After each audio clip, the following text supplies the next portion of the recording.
องทอก็ได้ว่ารถใหญ่ฝั่งไหนถูกอยู่เนาะอยู่ข้าขับมันตอนเขาเอาพาเลยขึ้นเนี่ยขอบมันอยู่แล้วเคยก็บอกที่ว่ามันมียาตอนไหนล่ะตอนอันนั้นเนี่ยเคยได้มากเลยก็บ่เห็นเคยได้บอกจังเลยเดี๋ยวก็บ่ได้ยิ้มนะ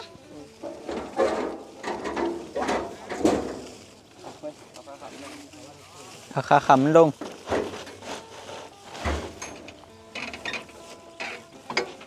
นัดแรก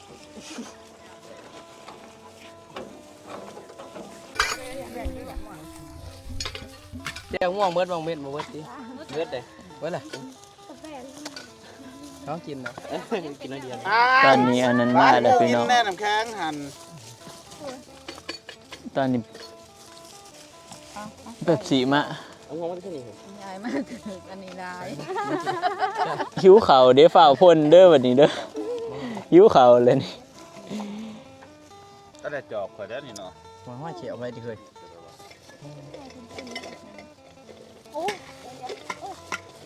สภาพแต่ละคนหอนแดดเย็นเจียวให้มาเจียวเลยมันจะเสพวันนี้ค่ะเว้ยผสมนี่มันผสมนะลุงหมอสมมันอ่อนพอเมื่อน้ำพอหรอกพอกินเสร็จตัวมันเถิมมันหวานจอกกูไอ้ตัวนี้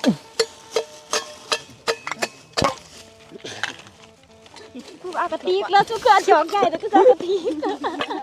อันกระเต็กสีเหลืองเอาซะตีกันมึงจะเอากระติกท้องอันนี้บริเต็มแล้วนี่เต็มด้วยเอาแล้วแป๊บสี่เลยก่อนเดียวเอาน้อยหนึ่ง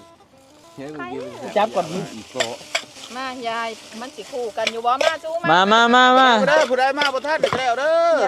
คู่นี่มาไม่ชอบอย่างเงี้ยตีถึงมัดตัวเอาคนละอันจูเอามา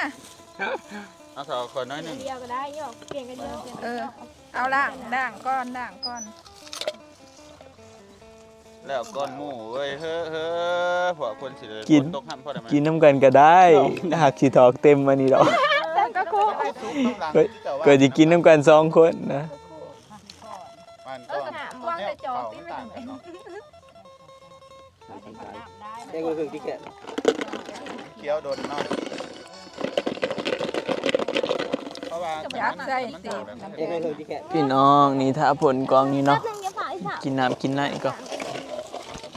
ผักหยกรสกระเทียมเรียบร้อยแล้วผักหยกกินน้ำก็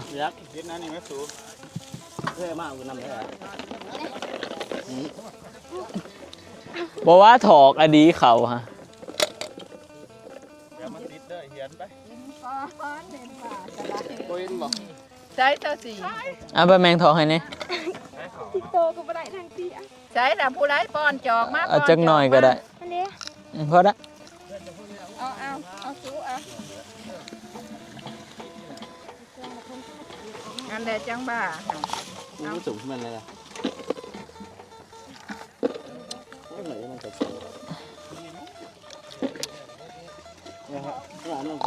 ไปแล้วกันนะเฮ้ยตำเจียวว่าไปจับนับผมว่ามันเสียมั้งใจเย็นเนาะเฮ็ดเวียกสบาย เอาแนวมาปาดนะมีมาปาดกระปุกอันเป็นพี่ชายบังคับเนาะพี่หนังเนี่ยมันเนาะพี่หนังเนาะข้าวพ้นทำเนี่ยมันชุดกระยาได้แล้วพอได้เก่งข้าวถาเรียบจังหรอแข็งใส่นี่เอาใส่มันโหลด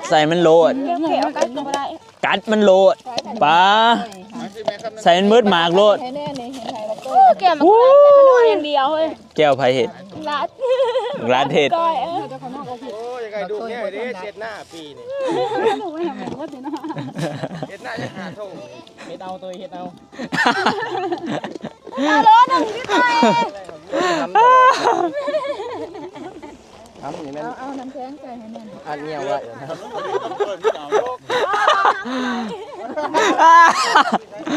มันดูถูกกัดมาได้เจ๊ยกมันใส่มันโดดอาหารอยู่เมื่อถึงมีมันเนี่ยเวลามันขาได้มือเนาะ ตายเมื่อดีซะสอง เอามีดมาให้เลยเอาให้ทันเด้อ คือบอกปอยเนาะดื่มเนาะ มาจ้าปอยไงจะน้อย บ่ได้หน่อย ตอนนี้หน่อยไม่ทันอยู่ยังซ้ำแขน ได้บ่ เนาะ เคยน้ำตาลกูปอยเดินมากูเห็นบ่แล้ว มันจะออกคือแบบนี้เห็นก็หน่อยเลย สปานั่นอยู่เลยตะกี้ ใส่หมูตู้ได้แน่บ่ทันได้ออกมา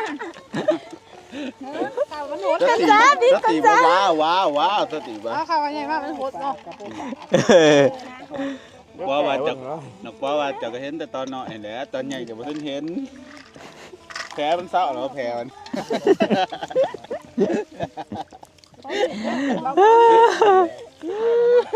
ก็เลิกแผลเงียบกึ๊บน้ำมันนี่เนาะ แพ้นักกดเนาะมีมาอันก็ได้บ่ ได้แล้วกินอยู่นี่ เย็นมากวันนี้เพิ่ง เย็นบ่ ใส่กันอยู่พี่น้องเอายุ่มใส่กัน จะตื้มบนมา กินแจ่ว นี่วะก็บ่ได้ว่าน้าเป๊ปซี่นี่เอาตื้มก็ต้องจะว่าได้เห็นเองมุ้ยไฟเสนอขาจังให้มัน เจ้าเขียวจริง ตื้ม จัง มาซะมุ้ยพวกเราเสื้อเจ้าวันนี้ ใช้แต่พ่อละบ่สิตื่น ก็ตื้มแล้วตื้มบีแล้วดิ มาตื่นมาข่อยทีละ ตื่นหมด 2 คน กินแล้วก็ลุยจักหน่อยนี่ โอ้ยแป๊บเดียวก็แล้วก้อนนี่มันโบแจบ น้ำแข็ง ป้าจ้าหน้าได้ต่อดีเก่าน้ำหมักมันมีหน่อยตีได้ร้านหน่อยเอาน้ำหมักหลายๆนี่บักนึง เบิ่งหน้าตาโอ้ มือมีงานอยู่ว่ามีเงิน เฮ้ยอย่าจับเลยทีละ ใหญ่กินตะมวนนะสู เจ้าของรถพ่นนี่ต้องเฮ็ดเข่าที่น่านซุกเด้อ ฮะ ต้องเฮ็ดเข่าที่น่านซุกมันจังอันนี้เด้ ร้านซุกเห็นว่านี่ ไปปั่นเข่าคนอื่นก่อนแบบมาจังเก็บตัวเอง น้ำไล่ อยู่มาจากทางนี่เมิด เดี่ยว มาบ้านเนาะแก้วหน่อยเดียวหมูตู้แห้งสิพ่วงนะบาดนี้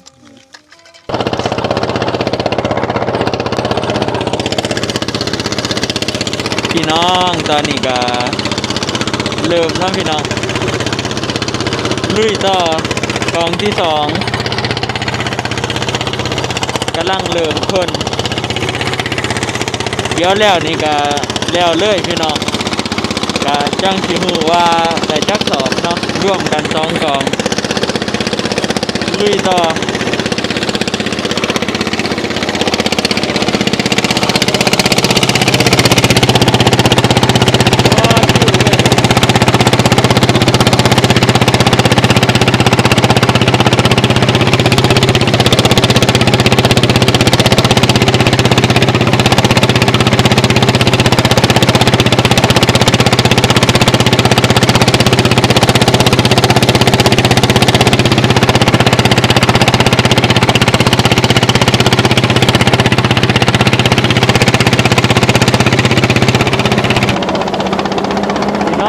ตอนนี้ก็ใกล้ที่แล้วเลยเนาะเข้าได้ประมาณ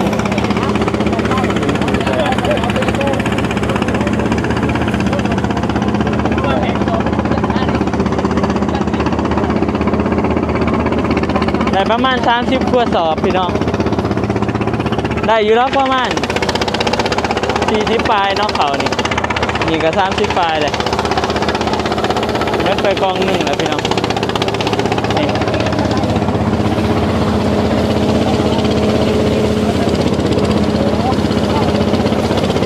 ตะเวนกับโต๊ะคู่เลยเนาะบรรยากาศงามอ่ะดีพี่น้องเลย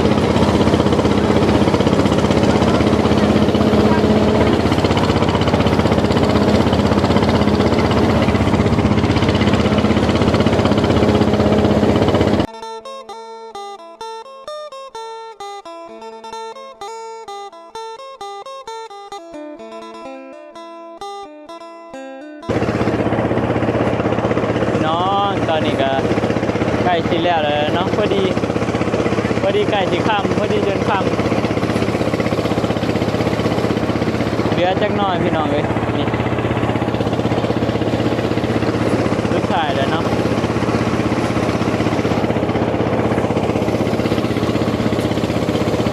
เดี๋ยวมาถามรุ่น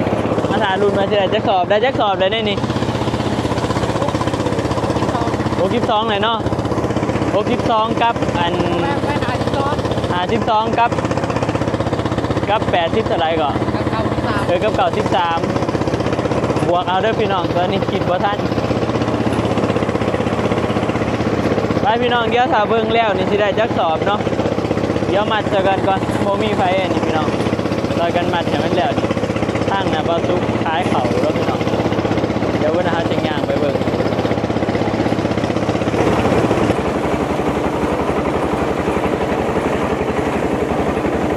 สุดท้ายแล้วพี่น้องเอ้ยเรือนี่แหละเดี๋ยวกันแล้ว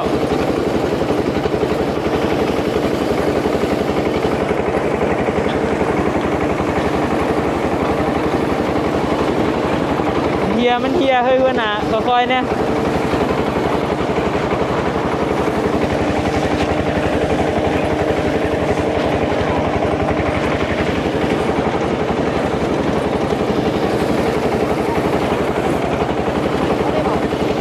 ได้วะล่ะ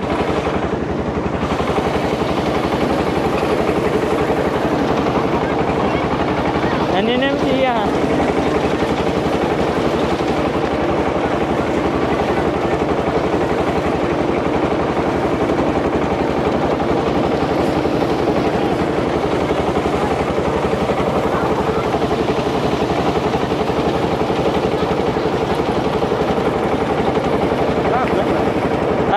ย่อได้เลยละ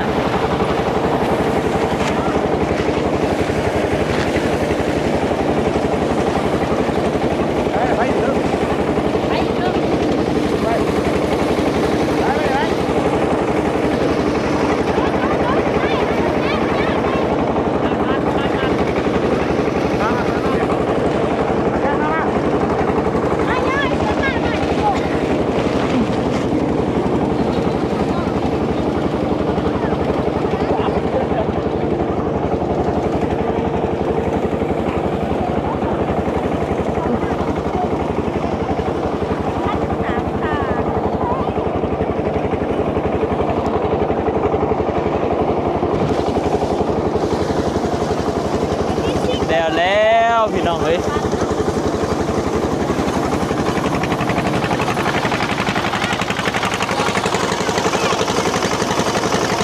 เรียบร้อยไปเหลือแต่แม่ตัวไหนเนาะ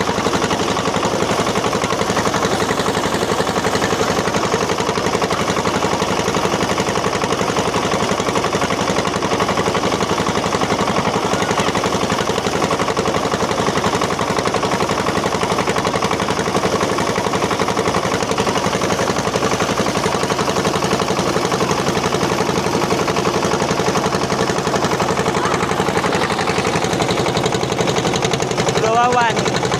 บ้านใด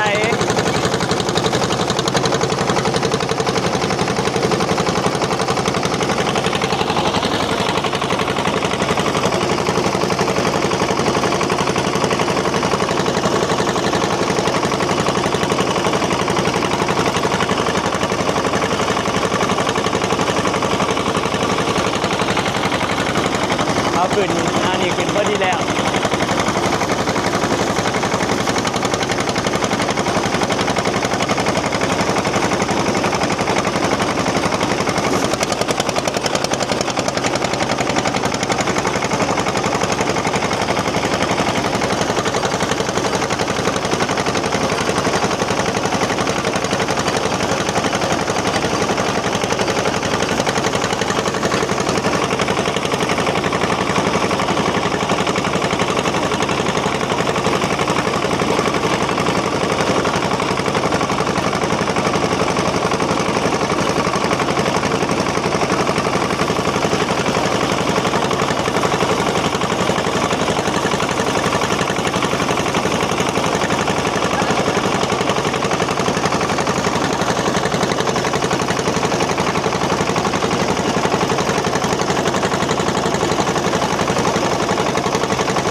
แล้วเรียบร้อยบัดนี้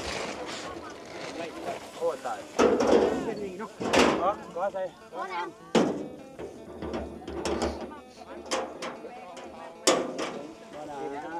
มาตัวเก่าก็มาเดี่ยวเดี๋ยวคอยด้วยนะขนาด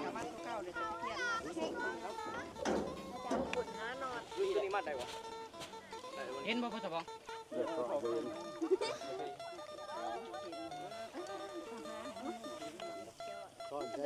เรียบร้อยบัดนี้พี่น้องได้จักสอบก่อนตัวนี้ได้จักสอบ ประมาณ60กว่าแถวนี้20แถวนี้40ตัวนี้จบป้ามัดคือมัดง่ายแต่ว่า ป้า60กว่า ชีวิตต้องสู้เพราะติดหีโอโมแมนเนาะใช่นี่บุ๊ กลัวมึงอ่านเสียไฟบักหานี่ ลูกบาลยังมาอ่านเปลี่ยนดูเลยเอาอุ๊ด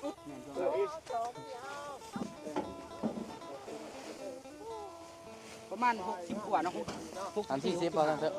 40นี่ โอ้ได้หลายเติบซะ เลยหาสิมาเปลี่ยนสอบตัวนี้ครับ 150บ่รวมกัน 3 คนบ่13 เลย60ปลายพุ่นแหละ ยังเลย60ไป13ครับ ไอ้เพื่อน 154สอบ 154 คือ293แต่ว่า32 แม่น ไปความแห้ง94บ่มึง94 แห่155ซะ ยืด94กับไหลเอา94 150เนาะ150กับ4 158 จบคนเด้อ โอ้จิโต ได้ไล่ก็ โมเมนต์เนาะ158ไปไม่รอดเฮ้ยนี่เฮ้ย93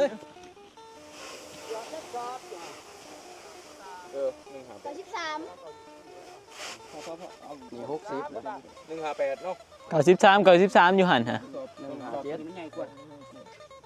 157เนาะ ทาง พี่เดือดเนาะ 157 พี่น้องเขาอันนั้นเนาะเขาประแมงได้อัน157สอบพี่น้องน้องอันคิดไว้ว่า110เนาะโอ้เกินไปหลาย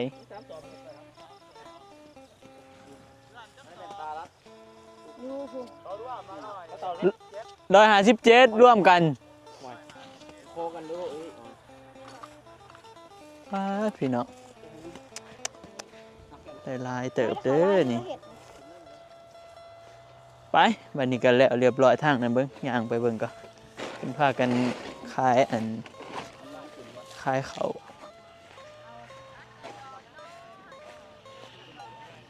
ขายเขาวอีกทาง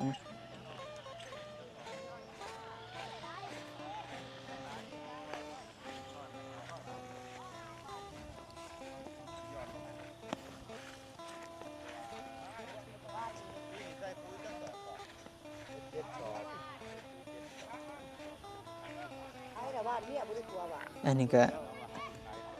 กำลังติดขายเนาะประวันมาซื้อ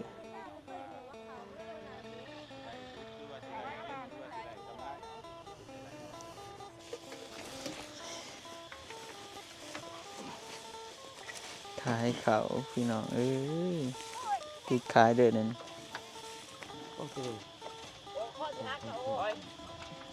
หลายสู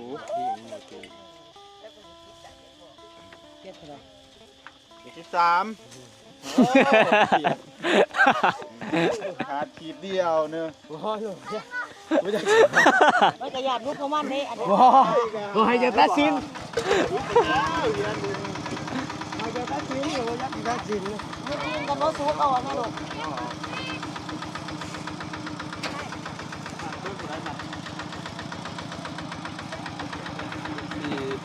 เด็ดสี่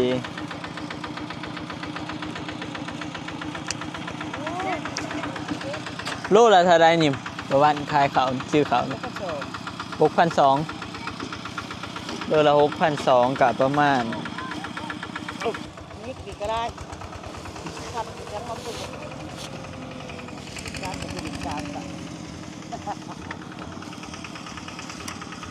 ว่าเพื่อสิติดเบิดตัวนี้ติดเดียวหรอบอกตัวกองกันนี่โอ้ใครอยู่ซะไป